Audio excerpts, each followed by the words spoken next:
मैं doctor Virendra Prasad, principal, scope training and private consulting limited, Beldari Chak, Patna से बोल रहा हूँ।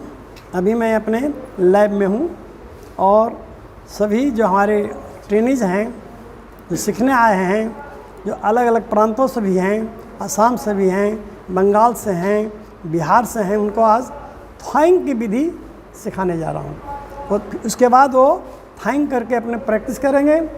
AI गन लोडिंग के बारे में समझेंगे।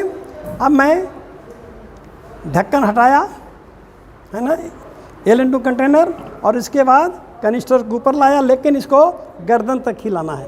और गर्दन तक लाने के बाद चिमटी के सहारे, चिमटी से इसके स्ट्रॉ को पकड़ा जाता है। आगे हाथ में चिमटी के सहारे स्ट्रॉ के बाद ढक्कन को पुनः बंद कर दें ताकि इसका बाष्पीकरण नहीं हो LN2 का, और हवा में इसको झटका दें। झटका देने के बाद आपके पास टिश्यू पेपर है, इसे इसको थोड़ा सुखा दें। उसके बाद आप देखें थर्मामीटर डाला हुआ है इसमें, और टेम्परेचर जो है करीब 35 से 36 डिग्री के आसपास में भी आ रहा है। अब इसको इसमें डाल दे रहे हैं। अब इसके बाद 20 से 30 सेकंड तक के बाद इसको निकालेंगे और तब उसके बाद गन से लोड करेंगे। देखिए हवा में क्यों झुलाया जाता है कि कंप्लीट बाष्पीकरण हो जाए, ठीक है, और नहीं तो उसमें फटने का चांसेस है, ठीक है। और ये देखेंगे ये पूरा इसमें डूबा हुआ रहना चाहिए, पानी छालाया नहीं रहना चाहिए, ठीक है। इसके बाद अब 20 से 30 सेकंड में हो गया। अब इसको निकालेंगे, फिर पुनः इसको टिश्यू पेपर से सुखा लेंगे, पोंछ लेंगे, और इसके बाद गन लोडिंग की प्रक्रिया करेंगे। यही आपका थाइंग प्रोसेस हो गया। अब गन लोडिंग की प्रक्रिया आप लोग देखेंगे। मैं इसके लिए पिंटू को देता हूं, जो यहीं के एक के भी सीखने आए हैं, ट्रेनिंग ले रहे हैं। तो अब इनको पहले एक बार कर चुके हैं, अब एक करके डेमोस्ट्रेट करेंगे गन लोडिंग कैसे होता है। पिंटू सर, फोटो ले पार्ट में होता है फैक्ट्री लेबोरेटरी। AI गन को 2 भाग में बांटा गया। एक पिस्टन होता है, पिस्टन का डाउन कर लेंगे। साथ में जो फैक्ट्री एक्स्ट्रा है, एक्स्ट्रा के 2 पार्ट में बांटा जाता है फैक्ट्री लेबोरेटरी। इसमें AI गन का 2 भाग होता है, पिस्टन को डाउन करेंगे और इसमें एक्स्ट्रा को लेबोरेटरी को नीचे करेंगे और फैक्ट्री को ऊपर करके 90 के एवरेज में कैंची को लेके इसको हल्का कटिंग करेंगे। उसके बाद AI से इस पर कवर करेंगे।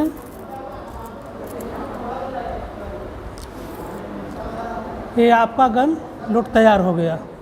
लॉक करो। लॉक हो गया ऑटोमेटिक है सर। देखिए सीमेंट आ रहा है, सीमेंट आ गया। तो ये सीमेंट कहाँ जाएगा? जब करेंगे तो बॉडी यूट्रस में ही डिपॉजिट होगा। ये बूंद जैसा लग रहा है, ये यहाँ पर यही सीमेंट है, ठीक है। तो ये, और अगर इसको गलत कट जाएगा ना तो बैक हो जाता है। अगर तिरछा कट गया तो यही सीमेंट पीछे बैक हो जाता है। इसलिए हमेशा 90 डिग्री पर ही कट करना है। वहाँ एयर बबुल रहता है, एयर बबुल के बीच में ही कट करते हैं, ठीक है। अब यहाँ अब देख रहे हैं AI गन के पिस्टन दबाने से यहाँ सीमेंट बाहर आ रहा है। यही सीमेंट, इसमें शुक्राणु भी है ना, थाइंग किया हुआ है। सभी शुक्राणु जो है इसमें एक्टिव है ना। अब ये जाके हम जहाँ पर सही जगह है, जो बॉडी ऑफ द यूट्रस है, वहाँ पर डिपॉजिट करेंगे। लाइव एनिमल में जाके अगले दिन प्रैक्टिस करेंगे, और वहाँ से फिर आगे ये शुक्राणु एम्पुला में जा कर के, जहाँ ओवा भी एम्पुला तक पहुँचता है, वहीं फर्टिलाइजेशन की प्रक्रिया पूरी होती है। और फर्टिलाइजेशन के 4-5 दिन के बाद वहाँ सेल का डिवीजन होता है, 2 से 4, 4 से 8, 8 से 16, 16 से 32।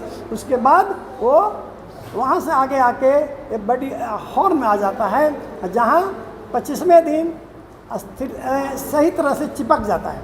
फिर वो पूरा बच्चे का विकास होता है सारा अंग का, और तब वो 9 महीना 9 दिन में डिलीवरी की प्रक्रिया से बाहर आता है।